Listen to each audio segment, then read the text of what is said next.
The most coveted prizes in journalism were handed out this week. The Pulitzer Prize gives newspapers an opportunity to wave the flag and gives reporters and photographers a new credential. But this year, along with the flag waving, came some sharp knives, as not everyone was happy with the results. No one is taking issue with this award.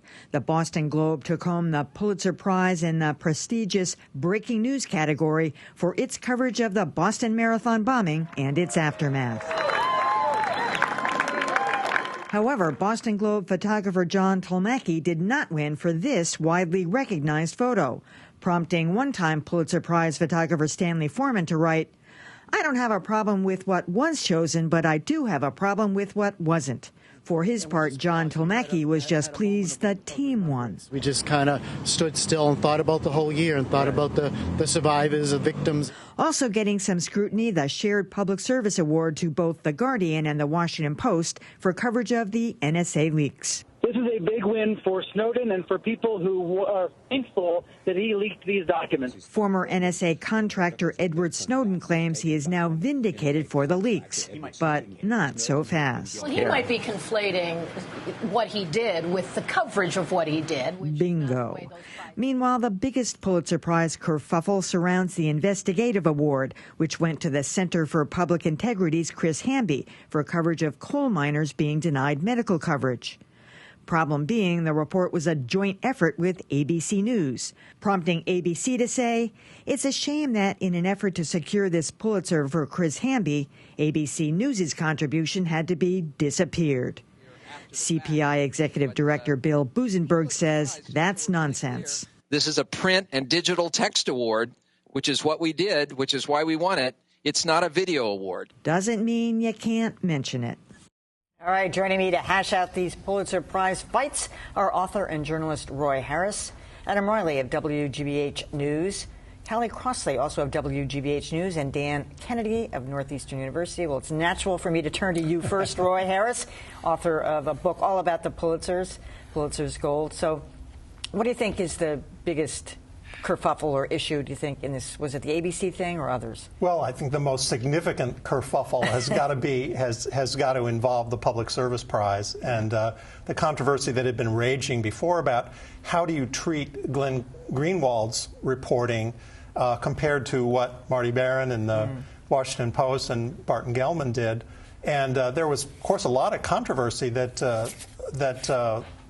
Guardian was just, shouldn't be treated the same way as the rest of the media because so much of it is, reads like a blog, and Greenwald had so many opinions that he expressed about what he was writing, clearly on Snowden's side through all of this.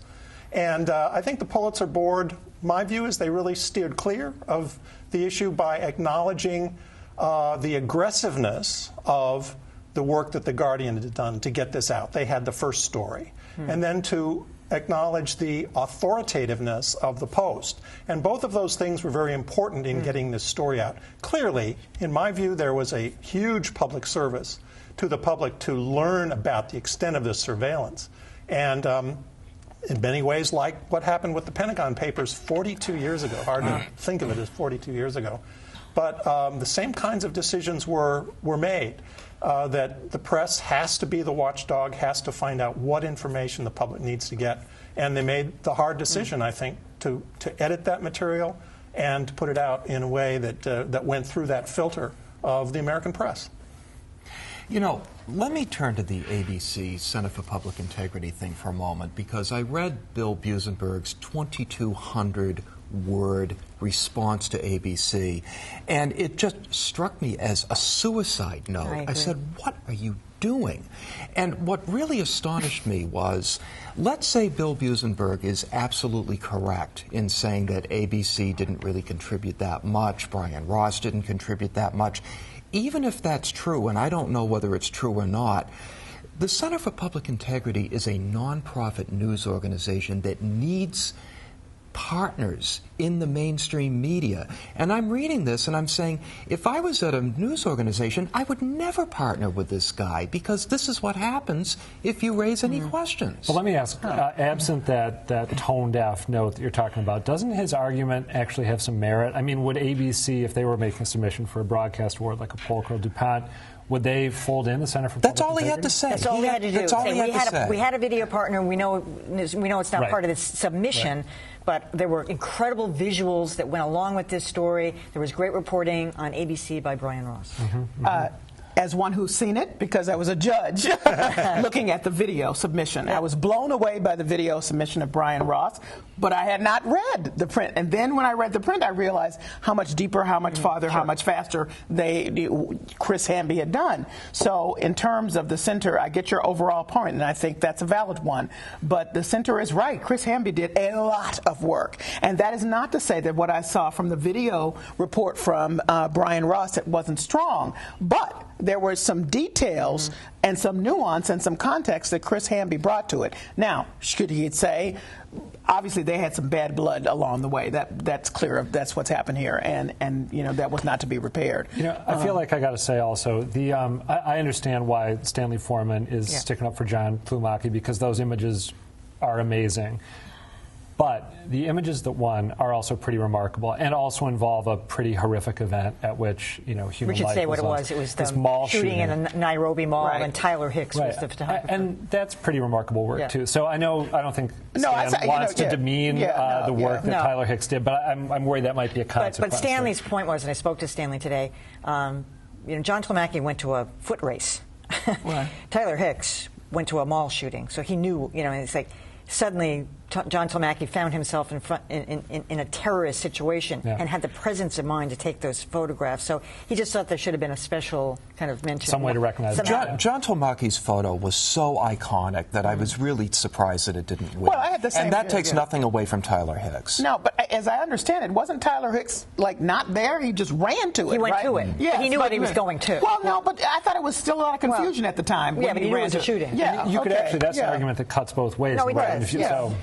By the way, there was one other country. Sorry, but I know Roy is all hot about it. There was no feature category. Yes, I know. They have done that in the past. It's their favorite thing to do. Well, let me conflate that for a second, too, because my feeling was there was some terrific Boston Globe feature writing that really could have been acknowledged separately. That's true. And I think particularly, I don't know if everyone has that feeling, but the Eric Moskowitz piece my God, was a masterpiece. Yes. And really belonged, if not in feature writing, somewhere else. It might have been in the Boston Globe. It probably was part of the bigger. It was not. Well, he can win it next year for the Jared Remy piece. Another one. No, really. Right. And how about the Metro Cab series? Somebody, that big centerpiece. That was pretty fabulous. Yeah. That could have been. Well, that was investigative, too. Well, but it was still a feature. They only have 14 awards, and they don't like to hand them all out to the same event. I know. They got 2,300 submissions. 9/11 they did that, but Boston Marathon, I'm not sure they would do that. I'm glad I'm not on the committee. All